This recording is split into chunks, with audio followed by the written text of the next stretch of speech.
Electricast. Cars say a lot about who we are. It represents freedom for a lot of people. This season on Drive, I'm going to talk to all sorts of different people. I looked at car names. Yes. And yes. I found all the car names that have science or astronomically it's inspired. Crazy. It's huge. It is. Yes, I happen to be CEO of Ford Motor Company. For me, it's all about cars, movement, and our mutual passion for things that get us around. This is Drive, and I'm Jim Farley. This episode is brought to you by Paramount Plus. Ewan McGregor stars as Count Alexander Rostov in A Gentleman in Moscow, the new limited series based on the best-selling novel. Stream it on March 29th with the Paramount Plus with Showtime plan. Visit ParamountPlus.com to try it free. Hold on to your butts. We are changing the course of history as we see it. That is what Western demands. Now this affects Iris. Iris, where are you? What you feel only matters to you. I do not entertain hypotheticals. The world as it is vexing enough. Iris, I have a tip for you. Don't take drugs! Or Whatever Movies with Wesley and Iris. What up and welcome to Or Whatever Movies. I'm your co-host, Iris, and I'm here with my older brother, Wesley. Today we're talking the supposed best movie of the year, the much-anticipated Martin Scorsese, Leonardo DiCaprio collab, Killers of the Flower Moon. Kelly was regarding this one with utmost dread. I had to convince her and burn one of my, fiancé points to get her into the seat. Not only for the crazy, excessive runtime of 3 hours and 26 minutes, but also because hard subject matter. Robert De Niro's William Hale, King Bill Hale, bad dude. Yep, and perfectly in keeping with a lot of Martin Scorsese characters. What I realized in this movie is that Leonardo DiCaprio in Scorsese's movies is almost always irredeemable, unredeemable. And he's unredeemable in this hapless kind of way. I mean, Ernest Burkhard, kind of not a smart dude. And Tom White, the Jesse Plemons character, sums it up pretty neatly when he's like, your uncle took advantage of you because of your personality. What'd he say? Disposition. Because he just was very malleable. It's good observation. I mean, he's a perfectly serviceable white man in this story where he has all the white man power and agency and resolve to do the things that he needs to do, while at the same time falling in love and professing to love. And I think he kind of hides behind that idiocy, that sort of ignorance, and doesn't think too hard. Otherwise, he would see the conflict in his position. Whereas Hale, undoubtedly, his uncle totally knows what he's doing at all times, or does he?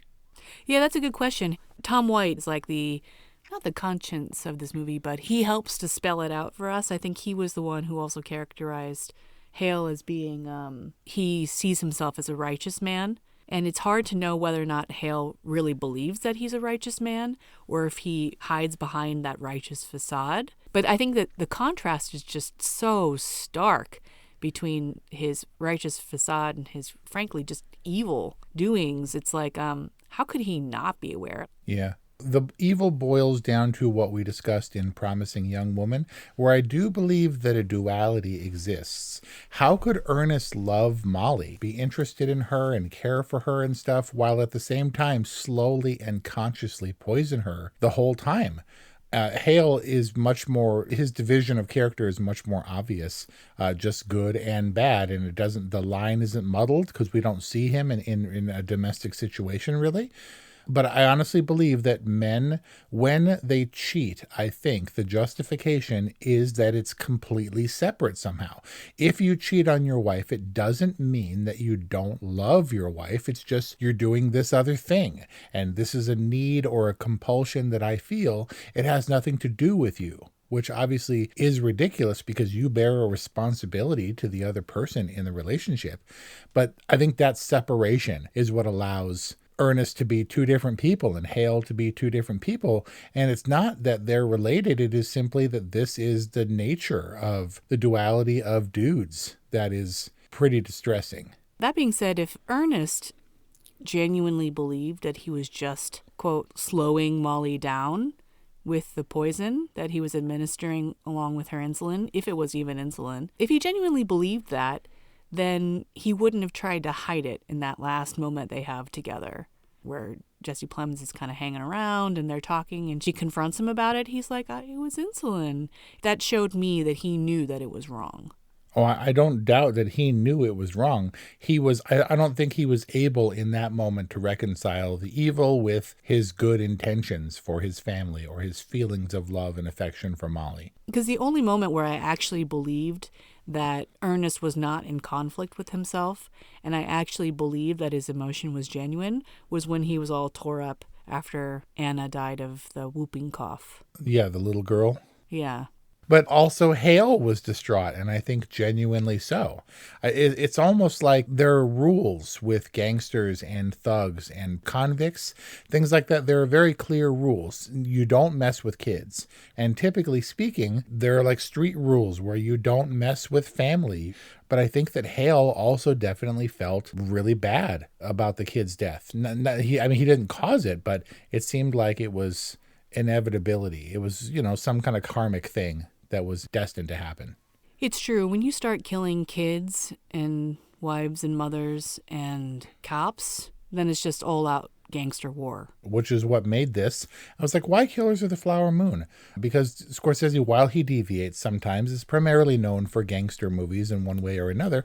And this is really just maybe one of the earliest instances of American organized crime. When Scorsese read it, he said he knew he had to make it. And I wasn't sure why that was until I saw the movie. And then it became painfully obvious because there are so many Scorsese elements, not just stylistically, but from his other movies. It seems very clear that this is basically a gangster type movie. Therein also lies some duality, I think, in Scorsese's character because he can't help himself. He's going to make violent, gritty, gangster type pictures, but at the same time, he feels a real affection for the Osage people. Like he went out of his way and he talked to a tribal elder about representation in this film, and he got a lot of them involved. And of course we have Native Americans, what are we calling them? Indigenous from every tribe conceivable, because we only have so many actors. But he came to really care about the people, which is really evident in the kind of nifty replacement of a postscript when they did the radio reenactment. And you can see the emotion on his face when he talks about the fates of the people that he's portraying in his movie. That, of course, being Martin Scorsese on stage for the final reading. Loves the Osage people and then has many of them brutally murdered on screen for his gangster pick. Lily Gladstone, I think she has an appropriate third billing because they could have easily not included her in all of the P&A, but she's right up there with them, and rightly so. And a lot of care given and attention given and screen time given to kind of the workings of the nation, like how they administer justice or how the community comes together to deal with problems, the rituals and rites surrounding marriage and death, and just the general disposition of the people as being this very proud, very wise people group, but also very sickly, which seemed like was being perpetrated on them and wasn't just kind of naturally occurring. I knew about the Reign of Terror, but I wondered, was the Reign of Terror a wasting illness that might have been manufactured by the white man? I wasn't really sure because we didn't get to the killing right away. So when you say an allotment of the screen time went to Osage practices and immersion in the culture, I would like to think very much that that's true. I wonder, though, at 3 hours and 26 minutes, if it isn't a little bit like drippings from the king's table. Like if you have an excess of food, then you could be like, oh, my lord is very generous and he feeds the poor. But it's kind of the same as swiping the leftovers onto the poor's plates instead of into the trash bin. And you get a lot because there is a lot. I hope that a lot of the screen time of this incredibly long movie was devoted to some representation of Osage on screen. I get what you're saying. That there was enough representation because there was more than enough screen time. But had the filmmakers been truly discerning about the story that they told, then maybe they might have been less generous with the Osage depictions. Yeah. I mean, So Killers of the Flower Moon was about what I expected from Scorsese and his world-class team, which is to say, high-quality filmmaking that's bloated and lacks discretion. He takes us very deep into this fascinating, dark, kind of very evil story, and it's fascinating from end to end, right? Like A to Z. But it felt arbitrary to choose to spend 3.5 hours on about A to M and then 10 minutes of the radio hour on N to Z. You know what I mean? Yep. Like, especially with A to M being kind of so redundant and more like a character study than a driving narrative. The only thing that drove the narrative, I felt like, was the murders. I guess murders and the birth of like 3 or 4 kids. I agree. For a really long movie, there seemed to be time jumps that weren't terribly well set up. We just know that all of a sudden there's another kid in the picture, and that's how we know we've progressed at least a year in the story. But that was really it. And the murders. Right. It is arguably the most expensive R-rated film in history. $200 million. Oof. And longer than The Irishman, which was also bloated and in my humble opinion, less overall entertaining. But, and that to say that with a really long runtime, you can show it less. And if you show it less, you make less money. And this is a lot, banking on what is a fairly small story in the scope of Martin Scorsese movies. Now, it was also streamlined. The Reign of Terror ranged the murders from 60 Osage at the low end to hundreds in the high estimates. Relatively few of which are depicted on screen, because we're focusing curiously on Molly's family in particular. And that's horrible, and it feels total because everyone dies in Molly's family. Everyone. It's like where the banker dude from who was the gas station attendant in No Country for Old Men with just that amazing cinematic waddle. He was like, dude, De Niro, you're kind of overstepping yourself here. Like, aren't you making yourself known? And that was my question. Was King Hale perpetrating his wasting illness on multiple families, or was it just Molly's family and their specific head rights? Because they certainly weren't the only predators around. Like, Bill Smith had his own racket going, although it was also focused on Molly's family. Did the wasting illness originate with Hale? Because he said they're the most beautiful people on God's earth. And I think he truly believed that. And he's like, it kind of, I don't even know if he thought, it's a shame to have to kill all of them for their money. But anyway, here we go. And then he said, but they're sickly people.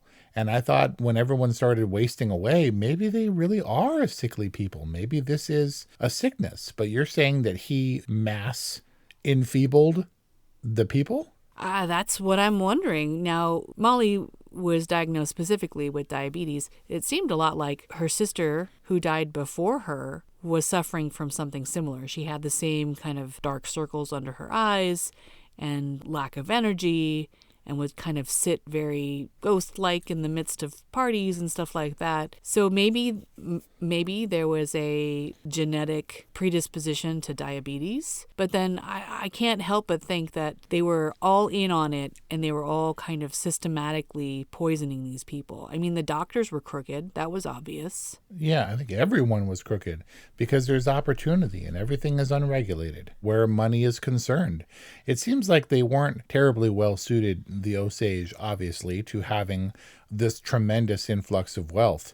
Didn't really know what to do with it. You would think if we're dying, we don't have to stay here, that the best doctors in the world, in the country, would be at our disposal. Indeed, she can have insulin brought in, which only 6 people in the world have access to on a regular basis, and it kind of wasn't enough.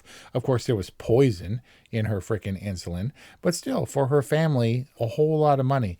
I was confused by the Osage are rich and they can afford drivers, and then she's asking for dispensations from gas station man, And what that was about, are some of them wealthy and others are dirt poor? Is there a class disparity or something?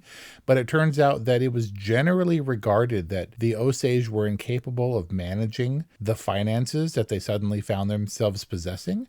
And so white men were assigned or were hired or considered to be necessary to help them manage their money. So she goes and asks for her own money to go to Washington or to do, for a medical treatment. And he's like, well, I'm not sure if that's a good idea, That was crazy to me. Yeah, like he has some kind of say in it. Yeah. And I guess he did because he was a money manager. What's the deal, the problem between Britney Spears and her dad? He was a controlling person who maybe tried to force her on stage and then imposed a conservatorship whereby he became the head of her estate because she was ruled incompetent to care for herself, and allegedly got in her face at that moment and said, "I'm Britney Spears now." He exercised parental control over her career and then was given autonomy over her career as an adult legally. So was he like a conservator? Was it a conservatorship? Yeah, I'm not sure that it was formal. I don't know. I think he was an advisor, but I don't think he could restrict it. He could strenuously, and then there was always this area. It wasn't like today where you can just be like, well, you know what? I'm going to do what I want with my money.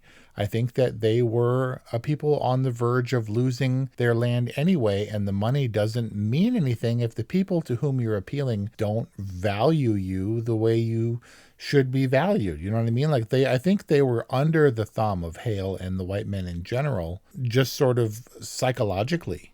And the white man says, I don't think you should do this, so they don't do it.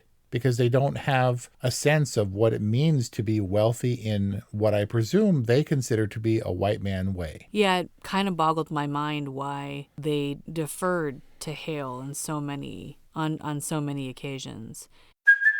Hey, it's Kaylee Cuoco for Priceline. Ready to go to your happy place for a happy price? Well, why didn't you say so? Just download the Priceline app right now and save up to 60% on hotels. So whether it's Cousin Kevin's Kazoo Concert in Kansas City, go Kevin, or Becky's Bachelorette Bash in Bermuda, you never have to miss a trip ever again. So download the Priceline app today. Your savings are waiting. Go to your happy place for a happy price. Go to your happy price, Priceline. Life is hard, but finding a really great podcast makes the days go by so much easier. Hi, my name is Blue Telusma. I'm a writer, an emotional intelligence coach, and the host of Humanize with Blue Telusma, a podcast where we believe that when you humanize everyone in the room, a great conversation is almost guaranteed. Join us every week here on Electricast as me and my guest co-hosts unpack big topics and interview even bigger personalities with a sense of humor and a dash of mischief. If you're looking for a new best friend in your head, we've got you covered. Electricast. And also, it kind of boggled my mind in the opposite way that she made it to DC. They didn't slow her down before then or block her before then, that they allowed her to make that plea to the president, which was great. I was very happy she did it. And I was so happy and relieved to see her in the hands of like true medical professionals. Yeah. And see her rehabilitated, and then to see her coda where she went on. And I don't know how someone who experiences these very traumatic series of events marries again forever. A white dude. Like, I don't know how I would be able to trust somebody ever again, but I was happy to see that she moved on. She did. It didn't last long. She died just a couple years after. So Lily Gladstone, do you know much about her? I did hear that she was on the verge of applying for some data entry course or something and was putting in her like credit card information when she got an email saying that Martin Scorsese wanted to FaceTime with her. I know that she was cast pretty much immediately without an audition, and as you said, rightly so, I think she has tremendous presence and poise for the best that the Osage young generation can offer. I think she went into it with earnest, with her eyes wide open, which really can't be said for him. I think his eyes were in different directions with Hot Girl and with his uncle and who to be loyal to or true to. Yeah, because the Molly character's full on like, Coyote wants money. Exactly. She knew everything that was happening, and she was present, and she was aware and demure, and she seemed really intelligent, so that it a little bit boggled my mind how she allowed herself to be so hurt for so long and so deceived. Suffice it to say, an amazing opportunity for an actor, a real break for her career to be a part of this movie in a highly prominent role. And she had all the things, the poise, the confidence that probably comes with money, but the lack of confidence that comes without a ton of experience, and a genuine love and affection for Ernest, despite knowing that he wasn't very smart and whatnot, but he's kind of handsome. I keep on finding it so strange that people still find Leonardo DiCaprio to be handsome. Like, I understand he can't quite ever shake his pretty boy looks, but King Hale says, you've got a good face, and Lily and her sisters are gossiping and talking about how cute he is, and I was like, I don't know. What I see is the newly formed Leonardo DiCaprio scowl. Yeah, the hard lines where he's trying, but he's always been trying to be hard and scowly, right? And finger pointy. That's how we know he's not the dreamboat Jack Dawson. Like, he's always tried to be tough. And so I always kind of track him as if Leonardo DiCaprio looks old, then I know I look old. He's a couple years older than me. And I agree, but let me tell you, when he said the line, so-and-so, and well, he must be a handsome devil then, in the car, and Molly does that gorgeous laugh, like it shows the moment that she kind of softens to him a little bit. Yeah. That was an ad-libbed line. That was Leonardo DiCaprio improvising a line, and that was Lily Gladstone's genuine laugh. And man, I turned, and Kelly Ray was thoroughly charmed. In a Martin Scorsese, which basically equates to a horror movie for her, she was all smiles. He's still charming. He is an attractive guy. That said, Ernest, with his terrible hairstyle and his forehead lines, was maybe the least attractive romantic lead in a movie ever. The teeth. Oof. But the teeth makes it definitely rough. But I believe that he's poised to be a serious looking leading man. He just kind of dirties it up as much as he can. Don't get me wrong. If I had to do a makeout scene with Leonardo DiCaprio, I would freak out. So I completely understand where Lily Gladstone is coming from. That being said, he was not hot in this movie. Not at all. Even when Cate Blanchett is talking about him being handsome in Don't Look Up, I was like, who? Him? Anyway, it was a very Leo role. He rises to the occasion. And it's not that it's misdirected. It just feels very Leo. It doesn't feel like he's invisible inside of his character. Lily Gladstone, very powerful performance, but come at me, bro, a little one note. Well, that's all she has. She's a little bit monotone in her reservation. No pun intended for reservation. Wow. She's just a very demure, reserved person, which I really liked about her character. I didn't need her to be more than one note. I think what you're talking about, though, is the duality of this movie. Like Titanic, one of the most horrible tragedies of seafaringness or whatever, and we're focusing on the love story of a fictitious dude, of fictitious characters, and using the tragedy as a backdrop. The Reign of Terror, a real tragedy. These two characters, Ernest and Molly, real people, but they chose to focus, Martin Scorsese in particular, chose to focus on this romance, which is kind of Leonardo DiCaprio's thing. But originally, DiCaprio was cast as White, as the investigator, when this was much more about the Osage murders and the people who perpetrated them. And then when it came to focus more on Molly and Ernest and their relationship, it changed, and his role changed to be the Ernest character. But there's a lot that is downplayed in service of a love story, which doesn't work literally in the movie. Their love story does not work. And does it do a disservice to the tragedy that they endured? A lot of Osage people involved in the production for authenticity's sake and representation have misgivings and conflicted feelings about how Flowers of the Killer Moon ultimately turned out. Killers of the Flower Moon. That's what I said. Flowers of the Spider Moon, August Osage County. We're seeing people killed No investigation. People shot in the back of the head from the window of their house. No investigation. And then with the love story, I was like, where are we going? We're dropping the thread a little bit on what the ultimate tragedy is supposed to be. And I think that, in true Martin Scorsese form, he's romanticizing something awful, quite literally, by putting a love story in the middle of all the trauma. Albeit, a true marriage, but a true horror that the love story involves the husband systematically and relentlessly poisoning his wife. And when the love story falls apart, he just replaces it with the investigation. And we move into that kind of second phase of the story. Yep. Am I crazy that I still believe that Jesse Plemons steals every scene that he's in? He's great, and strangely so, because every time we see him, Kelly and I turn to each other and we're like, fucking Todd. Because Todd from Breaking Bad is so deplorable. Spoiler. Maybe he is just one of those dedicated, understated actors. Usually when he talks about how amazing his co-stars and stuff were. He's very quiet, and maybe he's just one of those under-the-radar gems in the rough. I just love him. I love him, and I love that in every scene in Killers of the Flower Moon, I can see in his face, in his eyes, that he's 12 steps ahead. Yep. And he just is smarter than you. He's just smarter than you, and he's so humble about it. He knows that, and he has confidence in the face of the deficit that he's facing. He knows that it's just him, and he could be murdered conceivably. They don't have an inherent fear of the FBI. They don't know what organized law enforcement is in this movie. He could have easily died multiple times, right? Because he knows there's no competing force of organized law enforcement that can match the newly burgeoning organized crime in this movie. A really good performance, maybe a typical FBI kind of holding it close to the vest performance, but before the FBI really had the resources to command such a respect. Okay, we're going to wrap this up with 2 bits. There were 3 scenes in Killers of the Flower Moon that were reminiscent of scenes in Titanic. Was it the naked drawing scene?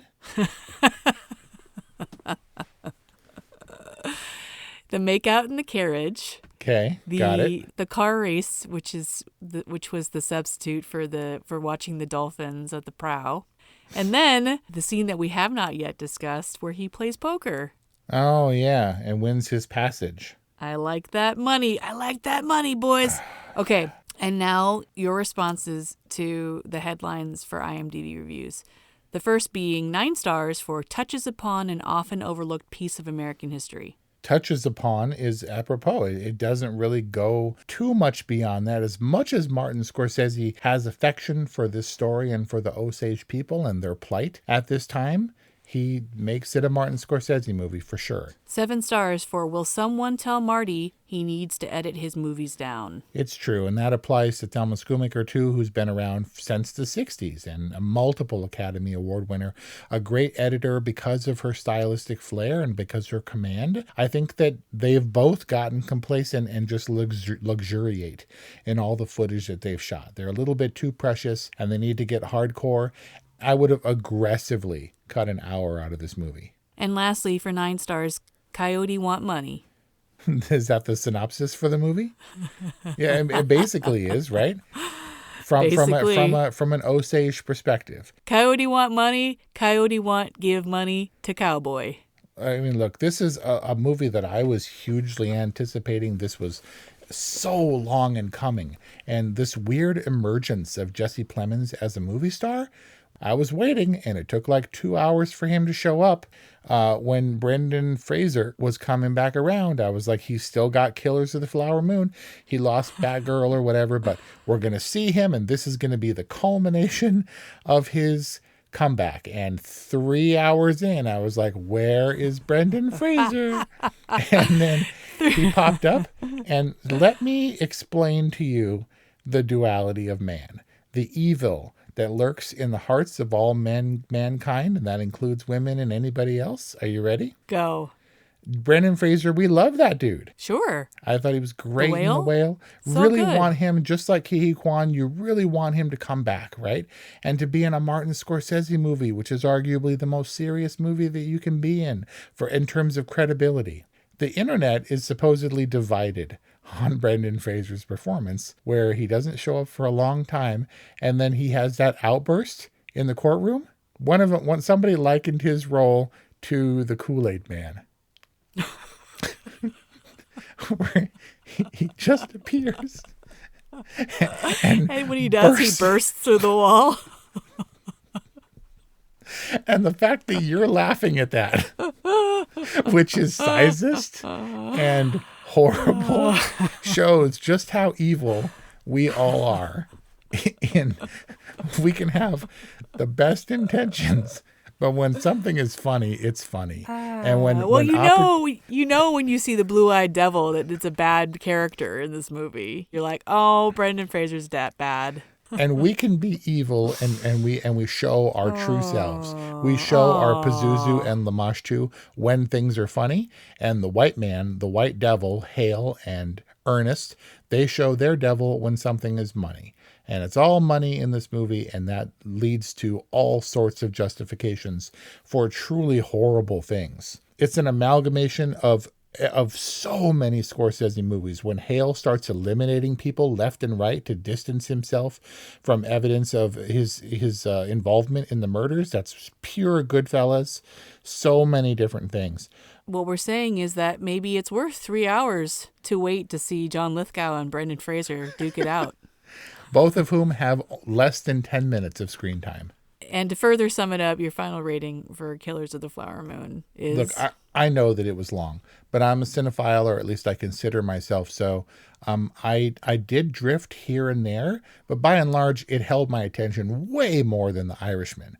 They had this curious score, this sort of pulsing, twangy guitar heartbeat kind of thing that I found really engaging. It's like an undercurrent of menace. There Will Be Blood style, with whom this movie also shared a number of similarities, most notably the oil and the wealth that comes with it, and put in the hands of people who have no clue what to do with it or how to act responsibly.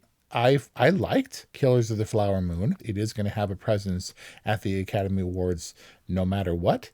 A well-made movie, but to what end? Like, what is the purpose of this movie? Is it to be entertaining in its horribleness? Is it to see Martin Scorsese's conscience played out on film, or the things that he loves? Or what? I'm not sure. I enjoyed watching it because he is one of our truly skilled filmmakers and one of our most enduring auteurs. But who's giving Killers of the Flower Moon on 4K Blu-ray as a Christmas present, you know? Strange, dark people who say that The Exorcist is their favorite movie. Oh, man. That's an official all right rating. There's nothing bad about this movie except the subject matter, and I've never been one to steer away from that or to declare a movie bad because its subject matter is difficult. I'll give the non-existing 2-hour version of Killers of the Flower Moon a good. And that's our discussion on Killers of the Flower Moon from 2023, shot in 2020. Available in theaters and coming soon to Apple TV Plus. If you enjoyed this discussion, check out nearly 300 others at orwhatevermovies.com and become a patron on Patreon. Follow us on social media at orwhatevermovies. And as always, we love them 5-star reviews. So thanks for listening, and we'll see you next time. Happy Thanksgiving. Electricast. Welcome to the Candle Power Hour. Come with us backstage behind the scenes of show business spanning over 4 decades and bringing you the experiences that can only be told by the people who were there. Our guests are from the A-list, the F-list, and everyone in between. Get set for some of the most insane, hilarious, and inspiring stories you will ever hear. I'm Mercury. And I'm Diego. Your host for the Candle Power Hour. Are you a fan of classic cinema or a young person who wants to discover the best films of all time? Do these legendary movies still hold up? On the Generation Film podcast, two guys who grew up when movies dominated the culture share a great film with a panel of young movie lovers and see how it plays for today's generation. We discuss changes in storytelling styles, representation, the making of each film, its initial reception, and how its meaning has changed over the years. Join us as we explore cinema classics across generations on Generation Film. Electricast. Electricast.